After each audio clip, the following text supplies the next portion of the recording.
Mike Parry, Tony Bellew, Sylvester Stallone, your lads took one hell of a beating. I told you we'd beat you, didn't I? It's finished Manchester United 2, Everton 1 at Old Trafford. I'll talk you through the goals. The first one, Martial is chipped in the penalty area. It was 100% a penalty kick. Calm as a bitch, isn't it, Evertonians? Calm. After that player dived and conned the referee a couple of years ago at Goodison Park, when Marouane Fellaini didn't touch him whatsoever. Pogba steps up. Pickford makes a lucky save, just like he did last week. But thankfully, it went back to Pogba, who put it in the bottom corner. Then in the second half, we got the second goal. Martial bends it to perfection into the bottom corner past Pickford. It was covered in quality. Goalkeeper had no answer to what he witnessed. Then the Brazilian Bebe, as I like to call him, aka Richarlison, went through and Chris Smalling makes a stupid challenge in the penalty area. There was no need for him to do that whatsoever. It was petulant and it was silly. Those who don't like Chris Smalling would say he's reverted back to type player. Sigurdsson takes the penalty and he smashed it past David De Gea. The last time Sigurdsson took a penalty, he missed it, and that was against Fulham a couple of weeks ago, who were conceding goals 10 a penny. Evertonians will know all about that. So it was a good victory for Manchester United. I'm very happy with that. I'm glad we sent the Portuguese Christian Gross packing to where he came from. And hopefully, you do get that points deduction. And I hope Watford do dig their heels in. They will finish above you this season. They've got a better manager. And I'm actually glad. Because I think Evertonians, for me, have been acting like they're this big club. You're not a big club. The 80s and Howard Kendall, you were a big club. You're finished. Absolutely finished. Liverpool finish above you again. Before the game, Lukaku was dropped. His performances for me have been nothing short of a disgrace this season. The top Reds who love Lukaku will say he was rested. He wasn't rested, he was dropped. But because you like Romelu Lukaku and his name's not Marouane Fellaini, you go, oh, he was rested. Lukaku is a captain of his own ship. Glenn Murray has more league goals this season than Romelu Lukaku.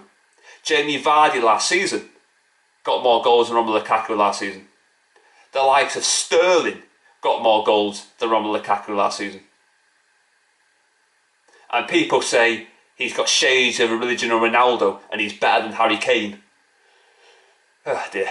No wonder we get criticism as United fans with stupid comments like that. But anyway, I digress. So Pogba's got to do a lot. Lukaku's got to do a lot more for me. Because if he doesn't, he'll keep being on the bench, and you're going to be there for a very long time. I would rather play a car crash dummy up front ahead of Romelu Lukaku. When he was on today, loose touches, it's just not happening for him. And I don't feel sorry for him. I just don't. Even though I am Strikers Union. But he needs to buck his ideas up. He's a good player, but he needs to, realise you're playing for Man United. Every time you play for the club and you put on the shirt, your performance is microscoped. If you can't handle it, then you're at the wrong club. And Paul Scholes agreed with me a couple of weeks ago that you don't win the league with Lukaku as your striker.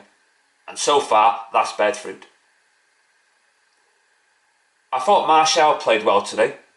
Credit where credit's due, he says with gritted teeth. But he's got to do that a lot more for me.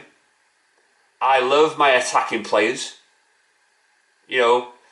and he has rejected the contract.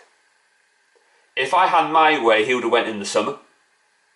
He's got the talent in bucket loads, but as I said before, he reminds me of Tamira Foster on X Factor.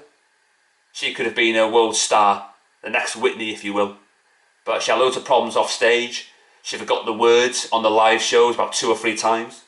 And Simon Cowell went, oh, if you're not going to put the work in, I'm not going to sign you. And where is she now? Answer the postcard. But it's a good victory for us today.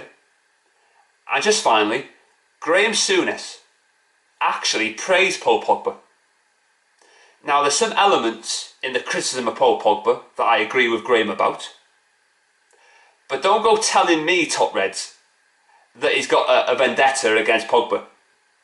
Marouane Fellaini. So don't you dare even try and insinuate that Graham Souness has a problem with Pogba when you have a problem with Marouane Fellaini. So don't be hypocritical, reap what you sow. We've got Bournemouth on Saturday. That would be a tough game. They're above us in the league. So I'll do a review for that. I won't do a review for that. Next review would be the Manchester Derby. And in between that we've got Juventus. So yeah, thanks for watching.